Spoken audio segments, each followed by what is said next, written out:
बिस्मिल्लाहिर्रहमानिर्रहीम। खातिन हज़रात, मैं हूं अख्तर अब्बास और आप सबको मेरा सलाम पहुँचे।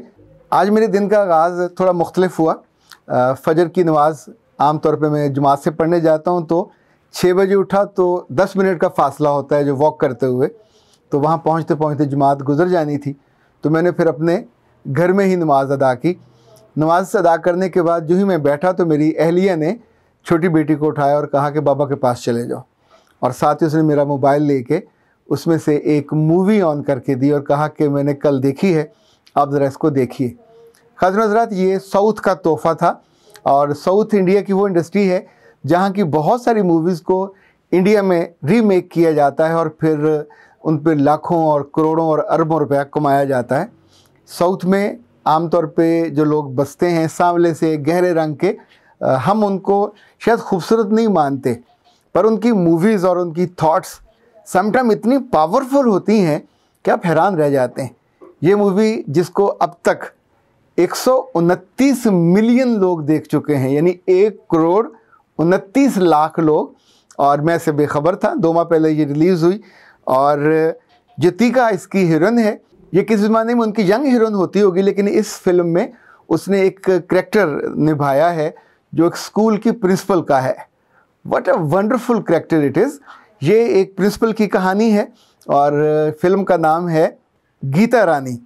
और ये गीता रानी जो है, ये बेसिकली इतना शानदार किरदार उस खातून ने निभाया। एक सरकारी स्कूल की वो प्रिंसिपल बन के जाती है। ये एक बहुत ही मुख्तलिफ फिल्म है और बहुत सादा बट मोहब्बत भरी। जगह जगह ऐसे टचेज़ आते हैं कि आपकी आंखें नम हो जाती हैं, आप अपने आप को यानी इवन क्राई करने से रोक नहीं पाते। वो जो टचेज़ हैं, ज़ाहिर है लिखने वाला कोई सांवला सा कोई काला सा राइटर होगा, पर जिसका दिल बड़ा रोशन होगा। इस फिल्म का जो भी प्रोड्यूसर है, जो राइटर है और ख़ास तौर पे जो उनके एक्टर्स हैं, ये सारे बहुत नोन नहीं हैं, पर कहानी में इतना दम है। आपको याद होगा एक ज़माने में तारे ज़मीन पे आई थी और उसका बड़ा तज़किरा होता था और लोग उसको बहुत पसंद करते थे, उसकी कहानी। फिर उसमें आमिर खान था, करैक्टर्स बहुत अच्छे थे। पर इस मूवी में स्वाय हीरोइन के जो खातून प्रिंसिपल है उसके, और उसने पूरी मूवी में कहीं मेकअप नहीं किया, मेकअप के बिना है। इस फिल्म में कोई गाना नहीं है, इस फिल्म में कोई फ़ाइट नहीं है, इस फिल्म में कोई एक्स्ट्रा वो जो विलन वाला और इज़्ज़त लूटने वाले और लड़ाई बढ़ाई होती है वो नहीं है। पर जितने करैक्टर हैं वो जो अंगूठी में नगीने की तरफ फिट होते हैं उस तरफ फिट हैं। आप एक लम्हे को जब ये बैठते हैं फिल्म को ऑन करके, आप दुनिया के किसी भी हिस्से में हो, पाकिस्तान में हो, पाकिस्तान से बाहर हो, अपने बच्चों के साथ इस मूवी को देखिएगा, गीता रानी। और जिस लम्हे आप इसको स्टार्ट करोगे तो आपको रेजिस्ट करना मुश्किल होगा। जिस वजह से मैंने मुंतखब किया कि आज मैं आपसे इस बारे में बात करूं।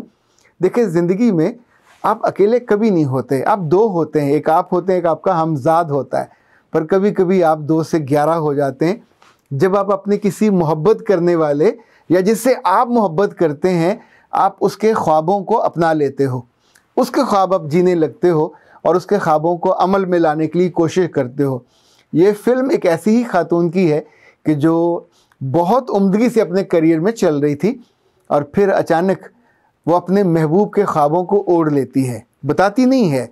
She decides and she is so determined कि उसने बाकी जो रिमेनिंग लाइफ है वो सारी की सारी उसके लिए जीने के लिए उसके गांव में पहुंचती है, जो छोटा सा कस्बा था। सरकारी स्कूलों में जो इबरतनाक हालत होती है और सरकारी स्कूलों की बर्बादी में सबसे जो बड़ी वजह है वो वहाँ के उस्ताद होते हैं। और ये उस्ताद हज़ारों में नहीं हैं, ये उस्ताद हमारे यहाँ भी लाखों में हैं। ये बांग्लादेश हो, ये इंडिया हो, ये पाकिस्तान हो, ये नेपाल हो, ये श्रीलंका हो, बाकी मुल्कों का मैं नहीं जानता, पर ये जो रीजन के जितने लोग हैं, जब इनको सरकारी नौकरी मिल जाती है टीचिंग की, तो आम तौर पे उनमें से मेजॉरिटी हैं, they are the worst people. ये अपने मिशन के साथ, अपने काम के साथ, कोई ज़िंदगी में मिशन होता ही नहीं है। सरकारी नौकरी लग गई, बस उन्हें तनख्वाह लेनी है, वक्त पूरा करना है। इसमें बेशतर लोग तो वो होते हैं जो अपने ताल्लुकात इस्तेमाल करके सिर्फ हाज़िरी लगाने आते हैं और फिर वापस चले जाते हैं। यानी मुसलमानों के यहाँ अगर इसको देखा जाए तो ये खालिस रिज़्क़ हराम कमाने का एक ढंग है कि आप वहाँ से जो जॉब कर रहे हो वहाँ जाओ, जालसाजी करो, हाज़िरी लगाओ और फिर अपने काम पे निकल जाओ, ताल्लुकात इस्तेमाल करो और वो काम ही ना करो जिसके लिए आपको मुंतखब किया गया। तो ये मर्ज़ जहाँ जहाँ है वहाँ वहाँ फिर जहालत होती है। ये मर्द जहाँ जहाँ हो वहाँ वहाँ साजिशें होती हैं। ये मर्द जहाँ जहाँ हो वहाँ पर एक नेगेटिव नेटवर्किंग होती है और वहाँ विलन भी पैदा होते हैं। पर उस बीच में से हज़ारों लाखों बच्चे ऐसे होते हैं जिनकी ज़िंदगी बर्बाद हो जाती है। लोग आमतौर पे काम ना करने के बहाने और दलीलें देते हैं। ये फिल्म एक ऐसी खातून की, एक ऐसी औरत की कहानी है जो आपको अंदर से दलील देती है। Amazing, what a wonderful style and determination कि आपको वो सोने नहीं देती। आप सोचते हैं अगर ये कर सकती है। अच्छा, एक बात और, हमारे यहाँ बहुत सारे लोग ऐसे हैं जो ये सोचते हैं कि दुनिया में अच्छे काम नहीं हो सकते। ये जितनी फिल्में बनती हैं, हॉलीवुड में बने, बॉलीवुड में बने या किसी और लॉलीवुड में बने, इनमें से बेशतर फिल्में हकीकी ज़िंदगी के करैक्टर्स और वहीं की डिक्शन से उठाई जाती हैं। कहीं ना कहीं किसी राइटर ने कहानी सुनी होती है, किसी को देखा होता है, उससे इंस्पिरेशन होती है, चाहे वो बच्चे हों चाहे वो बड़े हों। इसमें एक छोटा सा बच्चा अपनी प्रिंसिपल से मोहब्बत भी करने लगता है। मोहब्बत का उसका जो क्यूट सा इजहार है वो भी आपको बहुत अच्छा लगता है।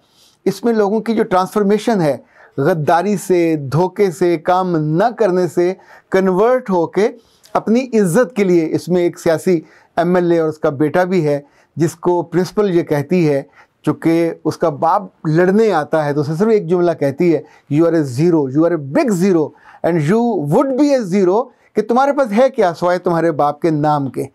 जिस रोज़ तुम कोई तकरीरी मुकाबला जीतोगे, जिस रोज़ तुम कोई गेम जीतोगे, जिस रोज़ तुम पढ़ाई में आगे आ जाओगे, तो ज़िंदगी में तुम्हारा नाम होगा, वो तुम्हारा अपना कमाया हुआ होगा। उस पर तेरे बाप को या तेरे उस्ताद को या तेरे शहर को फ़ख्र होगा।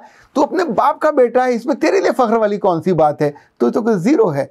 उस पर वो बच्चा नाराज़ होता है, उसकी माँ भी नाराज़ होती है, लेकिन फिर वक्त बदलता है और एक ऐसा मंज़र आपको दिखाई देता है जिस पे बिलीव आप नहीं कर पाते। उस खातून के स्कूल पे छापे पड़ते हैं, उस खातून के स्कूल को तंग किया जाता है, ऐसी ऐसी चीज़ें आती हैं कि आप सोचते हो कि अगर आप होते तो आप कहाँ हिम्मत हार जाते।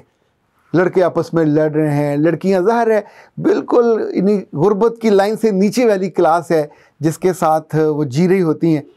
मुझे याद है कुछ साल पहले पाकिस्तान में जो पिछली गवर्नमेंट थी, तो एक अदारा था पीफ, एक था पेफ, एक एजुकेशन एंडोमेंट फ़ंड था, दूसरा वो था जिसने लाखों बच्चों को उनकी 500-500 रुपये फ़ीस स्कूलों को देते थे जो गवर्नमेंट से नहीं चलते थे, ताकि प्राइवेट स्कूलों में लोग उन बच्चों को लेके आएँ, गवर्नमेंट की जगह पे बैठें, वहाँ उनको पढ़ाएं, टीचरों की वो तनख्वाह भी खुद दें और गवर्नमेंट उनको फ़ीड करती थी।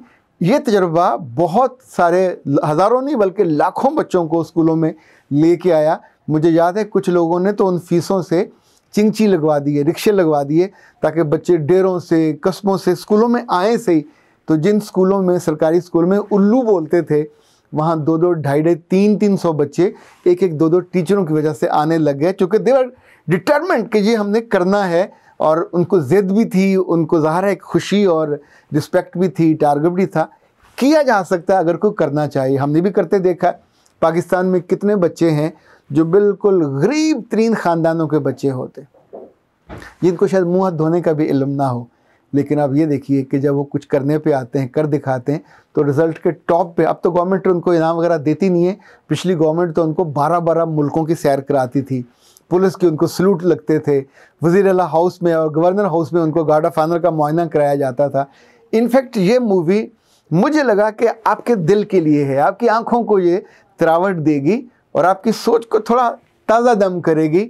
और जहाँ जहाँ भी आप हैं, आप डॉक्टर हो, आप इंजीनियर हो, आप किसी स्कूल में हो, किसी हेल्थ यूनिट में काम कर रहे हो, किसी छोटे दफ्तर में काम कर रहे हो जहाँ बहुत बुरे लोग हैं, उन बुरों के बीच में आप चांद कैसे बनो, उन बुरों के बीच में आप सितारा कैसे बनो, उन बुरों के बीच में आप वो गुलाब का फूल कैसे बनो कि जो महके और बादशाह लगे।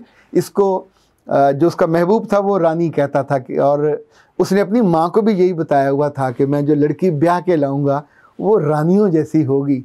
और सच बात है, जब ये फ़िल्म ख़त्म होती है तो आपका जी चाहता है इस बात को कहने को कि Geeta is a rani, Geeta was a rani, and Geeta जैसी लड़कियां वुड बी ए रानी। सो आप भी अच्छी बनिए और आप भी बहुत अच्छे बनो, ताकि जब जब आपका जिक्र हो तो कभी आप पे भी फ़िल्म बने, कभी आप पे भी ड्रामा बने, कभी आप पे भी शेर कहे जाएं, कभी आपकी भी मिसालें दी जाएं और आपके बेटे और आपकी बेटियां फ़ख्र से उनकी आंखें चमकें कि हाँ, ये हमारे बाप का और हमारी माँ का तस्करा है जो उनके कद को दुनिया में और बड़ा कर दे। सलामत रहिए।